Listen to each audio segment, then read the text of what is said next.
For coming. Tonight's topic is going to be on the Rosicrucian science of initiation. Some of you are new to me, and some of you I know from previous events.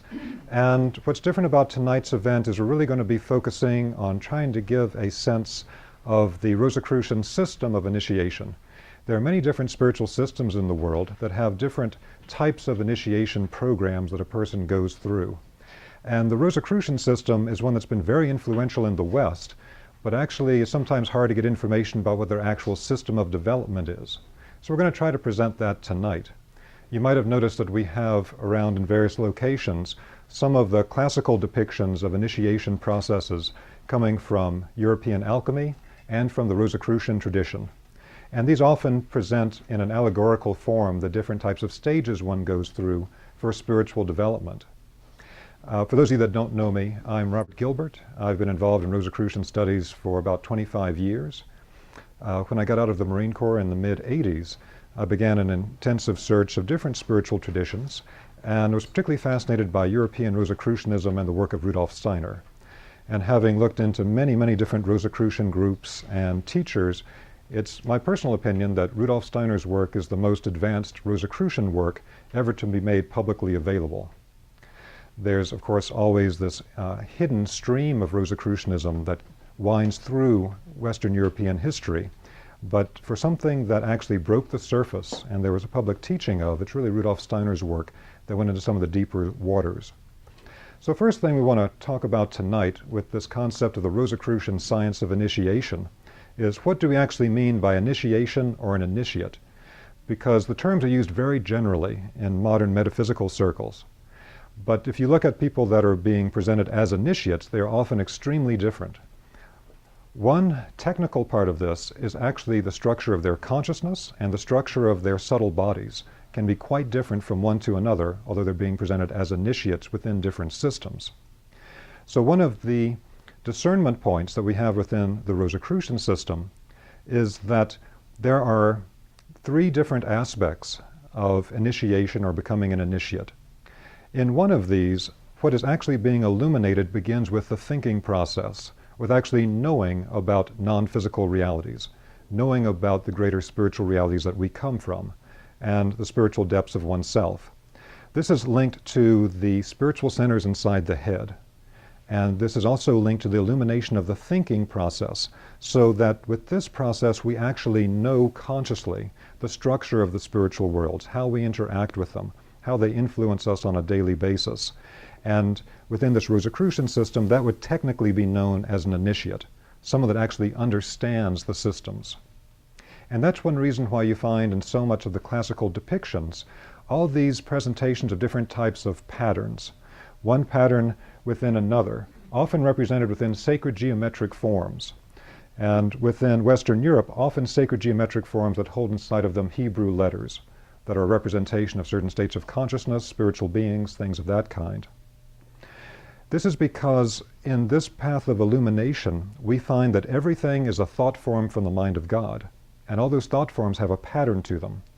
And the current term that we use for understanding those patterns is sacred geometry.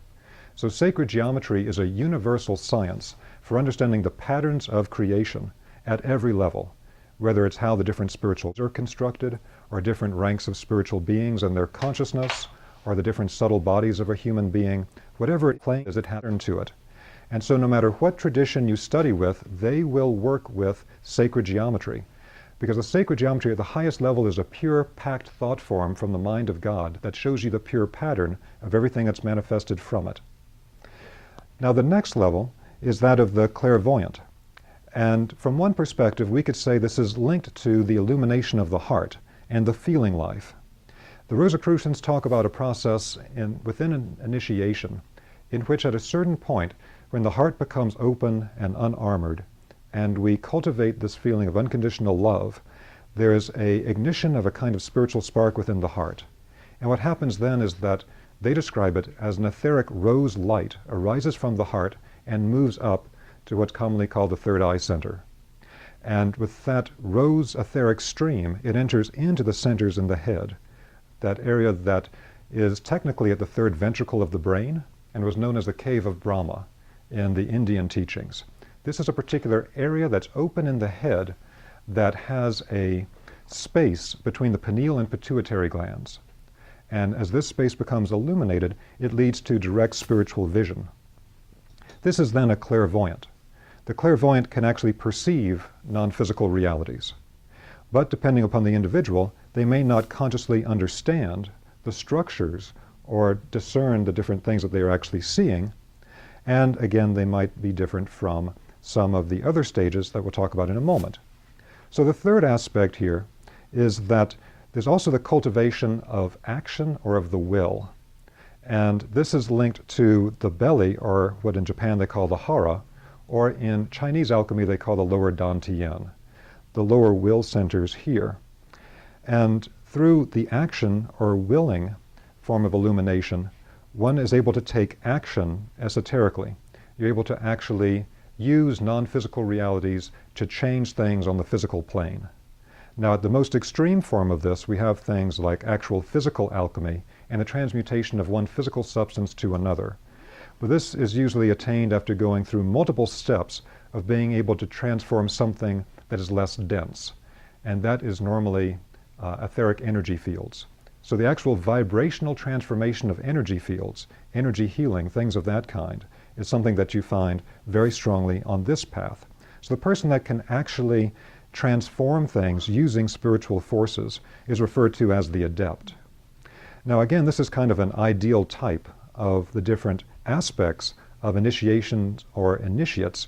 Often people have different parts of this in their own particular configuration and are stronger in one aspect or another. But that gives us a bit of an overview for how this fits together. Now, everything we're going to go over tonight is to give a straight, logical progression through some of the key knowledge of how the Rosicrucians understand and practice initiation. But all these things could be approached from other angles as well. So just to give you a sense of that, there's a reason why we're emphasizing the head, the heart, and the hara. When you study classical spiritual text, you find that they divide up the aspects of the human being into different types of forces. So the actual consciousness of the human being is often referred to as the astral body, and it's related to what's often called the spiritual plane of the astral plane. Within the Rosicrucian work, you find at a certain point that the consciousness body of the human being has three centers that can be worked on and awakened. And those three centers are around the head, the heart, and the hara. And this is really a universal teaching. If you study with the Buddhist, they'll talk about the thought, speech, and action. If you study with Sufis, they'll talk about the head, the heart, and the hands. All these different traditions are working with the same concept.